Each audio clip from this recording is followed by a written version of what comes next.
Hi everyone and welcome to Scorpio season. Our key card for this reading is the card that represents Scorpio in the tarot, and that is the Death card.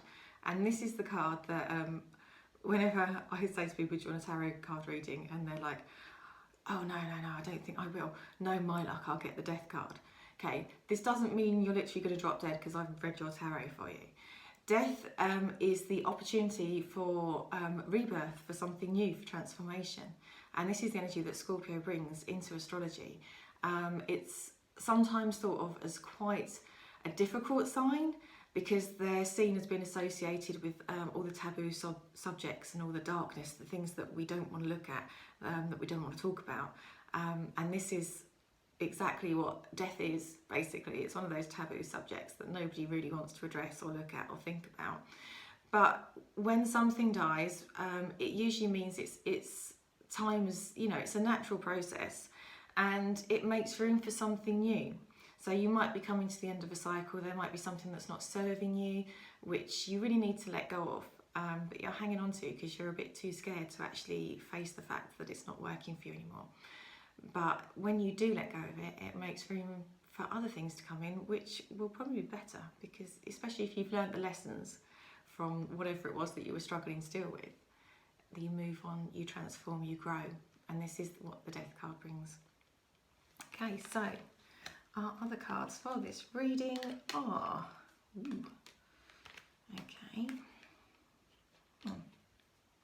Okay, so the first one I've got here is the Five of Wands. This has come up quite a lot recently in my weekly tarot picker cards that I've done, and you can see here there's a lot of conflict going on, and it does denote that there's arguments. 5 is quite an unstable number anyway, and there could be lots of people with lots of different opinions shouting over the top of each other. No one's really listening to each other. So, you could sort of find that you're having all these arguments and not actually getting anywhere, just going in circles, going over the same things over and over again and not getting anywhere, okay? And then we have the Four of Cups. Now, the 4, unlike the 5, is quite a stable number. So you've got a leg in each corner, it's nice and steady. And cups are about emotions. But you can see with this guy, I don't know if you can, where you can see the cards, but he's just sat under the tree looking a bit bored. This is, you're feeling a bit nonchalant, you're feeling a bit uninspired by everything, a little bit stuck in place maybe, especially emotionally, feeling stuck, not knowing what to do, not feeling like you really want to do anything, to be honest. You're just a bit shut down, a bit switched off to everything. Okay, so that's not great. And then we have the Hermit. So the Hermit is about the journey, but it's a journey of the inner kind. It's sort of a spiritual journey or a lesson that you're learning about yourself rather than stuff that's going on outside of you. It's a good time to have an inner journey, to have a little bit of retrospection, a little bit of quiet time to think things over and work through some stuff that you're dealing with. So I've got to say, bearing in mind the energy that Scorpio brings to this reading, this is a great time for shadow work. The Hermit is all about shadow work, about looking at our fears, the things that are blocking us and stopping us. Really getting to grips with things that have maybe been running you for a while, but in a real subconscious kind of way. Doing inner child work, all that kind of stuff, facing our fears and dealing with stuff once and for all. And I feel like, if you feel like you're going around in circles, or there's people who are telling you you should be doing this and you should be doing that, which is what's happening with the Five of Wands, and you're feeling emotionally shut down, you're feeling really stuck, and this is the time where you just need to go inside. You need to forget about what everyone else thinks and focus on you, and focus on, say, facing your fears, doing the shadow work, and just dealing with things that were probably set in place and have been running you since childhood. You wouldn't even necessarily know, and you suddenly start seeing patterns of behaviour and thinking, well, why do I believe this? Why do I behave this way? Why am I attracted to people like this? Or, why do I react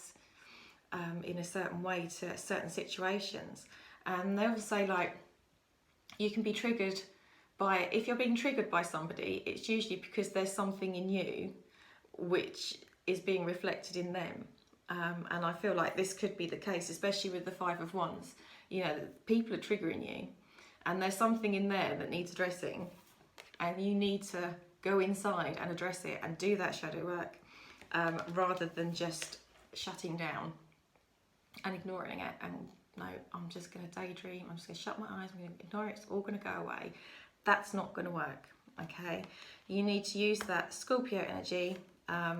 You need to do the shadow work, you need to dive deep. And obviously Scorpio is a water sign, and I always say about water signs, it's not what's on the surface, it's what's going on underneath. And in Scorpio's case, there could be all sorts of shipwrecks and debris and scary stuff down there that you maybe need to dive down and have a look at. And actually, when you face it, it's not that scary. You know, there aren't that many monsters under the water. It'll be fine. It will be fine. You can work through it. You just need to have a little bit of quiet time, take it slow and steady. And even if you're at the beginning of that journey, just start. It's the best thing that you can do to work through these things that could be tripping you up without you even realising it. Okay, so that is great energy for Scorpio season. We are heading, in the Northern Hemisphere at least, we are heading into the darkest time of the year. And I know myself, it's getting really dark in the evenings, and you can really feel the winter coming in. And this is the time to go within, to, you know, snuggle up and just have a little bit of time to yourself and do the work that you need to do, so that when the sun comes back again, you can go out and take life on full force. But yeah, thank you, Scorpio, for that.